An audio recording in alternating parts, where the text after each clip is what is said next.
18 জন বিশিষ্ট আমাদের এই অঞ্চলের পরিবারের সদস্যকে যারা হারিয়েছেন রোড অ্যাক্সিডেন্ট, আমরা সরকার কর্তৃক তাদেরকে কিছু অনুদান দিচ্ছি। আর যারা বিশেষভাবে অ্যাক্সিডেন্ট হয়েছে তাদেরকেও কিছু সহযোগিতা করছে। একটা সমাজ, এই সমাজে আমরা বসবাস করি, এই সমাজটা যদি দূষণমুক্ত হয়, আপনার এবং আমার সবচেয়ে সুবিধা, আপনার ছেলে মেয়ে সন্তান প্রজন্মের জন্য সুবিধা, তথা দেশের জন্য সুবিধা। আর যদি এই সমাজটা কলুষিত হয়, আপনার ক্ষতি, আমার ক্ষতি, দেশের ক্ষতি, এলাকার ক্ষতি, বড় ক্ষতি। আপনারা হলেন বিজ্ঞ লোক, জ্ঞানী লোক, সমাজের আয়না, সমাজের দায়িত্বশীল লোক। আমরা নির্বাচিত প্রতিনিধি, বিভিন্ন শিক্ষা প্রতিষ্ঠানে যাই, খোঁজখবর রাখার চেষ্টা করি। দীর্ঘদিন এই খোঁজখবরটা রাখার সুযোগ ছিল না। এই সুযোগটা আপনারাই তৈরি করে দিয়েছেন 12 ফেব্রুয়ারির নির্বাচনের মাধ্যমে। দেশে একটা নির্বাচিত সরকার, এই নির্বাচিত সরকারের মাননীয় প্রধানমন্ত্রী জনাব তারেক রহমান, তিনি দায়িত্ব নেওয়ার পর থেকে দেশে একটা পরিবর্তন আপনারা লক্ষ্য করছেন। একটা স্কুল বলেন বা একটা বড় প্রতিষ্ঠান বলেন বা সরকারি অফিস বলেন, সেখানে দায়িত্বশীলতার সহিত যে কাজ হওয়ার কথা ছিল, সকাল 9টা অফিসে যাওয়ার কথা ছিল, অনেক সময় তা হতো না। এখনই যে সুবিধা দেওয়া, সেটা আমরা দিতে বাধ্য হচ্ছি। স্বপ্ন একটা রেল স্টেশন, একটা রেল লাইন যদি লক্ষ্মীপুরে হয়,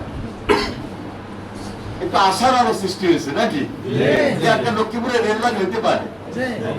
হ্যাঁ, লক্ষ্মীপুরে রেল লাইন করার ক্ষেত্রে আমরা মোটামুটি অনেক এগিয়ে গেছি, অনেক এগিয়ে গেছি।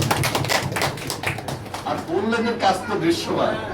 হ্যাঁ, অনেক সরকার যারা ছিল, কেউ কেউ বলবেন না এটা তো আমাদের আগের প্ল্যান। এরকম তো প্ল্যান স্বপ্নে অনেকেই অনেকভাবে দেখেছেন, কিন্তু বাস্তবায়ন তো হয় নাই। তারেক রহমানের নেতৃত্বে, ওনার দায়িত্বের পর থেকে, আমরা নির্বাচিত হওয়ার পর থেকে আমরা এই কাজগুলোকে বাস্তবায়নযোগ্য করে মানুষের সামনে হাজির করছি। সুতরাং আমাদের আরো কাজ অনেক আছে, ধৈর্য ধরতে হবে, অপেক্ষা করতে হবে। অনেক বাড়ির রাস্তাঘাট দীর্ঘদিন হয় নাই, কাঁচা রাস্তা, পুরো রকমের সোলিং করার চেষ্টা করতেছে। আবার সোলিং করে দেবো, ব্লক দিয়ে দেবো বা ঢালাই করে দেবো। এরকম যদি বড় ট্রাক্টর চলে, ড্রাম ট্রাক চলে, আমার ওই রাস্তা থাকবে? আমার গ্রামীণ রাস্তাগুলো নষ্ট করে ফেলতেছে। যার কারণে ইউনো সাহেব 2 জন আছে, একদম সতর্ক থাকতে হবে, সজাগ থাকতে হবে।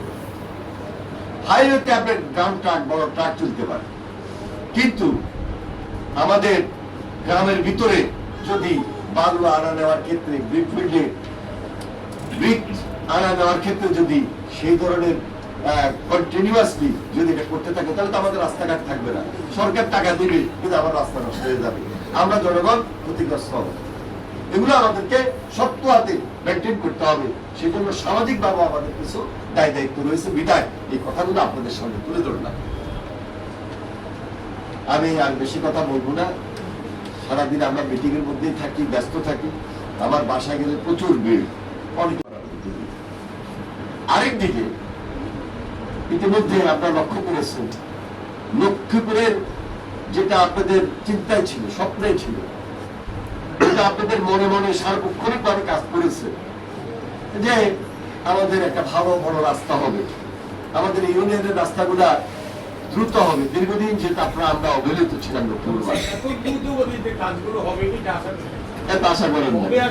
এগুলা আল্লাহর হুকুম, এগুলা আন্তরিকতা, এগুলা নিয়তি, এগুলো আপনাদের আমানতের প্রতি সম্মান, শ্রদ্ধা এবং জনাব তারেক রহমান সাহেবের আন্তরিকতা। এবং একটা নতুন বিশ্ববিদ্যালয় লক্ষ্মীপুরে হবে, এবং এটার অনুমোদন হয়েছে। মাননীয় প্রধানমন্ত্রী জনাব তারেক রহমান এই বিশ্ববিদ্যালয়ের অনুমোদন দিয়েছে। নাম হলো লক্ষ্মীপুর বিজ্ঞান ও প্রযুক্তি বিশ্ববিদ্যালয়। আমরা আশা করতেছি এটাকে পূর্ণাঙ্গ বিশ্ববিদ্যালয় নিয়ে লক্ষ্মীপুর বিশ্ববিদ্যালয় নামে আমরা আমাদের এই এলাকাকে শিক্ষায় শিক্ষিত করা, মেধার বিকাশ ঘটানো, আরো ব্যাপক পরিমাণ আমাদের এই এলাকার যারা উদীয়মান প্রজন্ম তাদের জন্য এটার একটা বিশদ এবং বিশাল পরিবেশ তৈরি করে দেওয়া।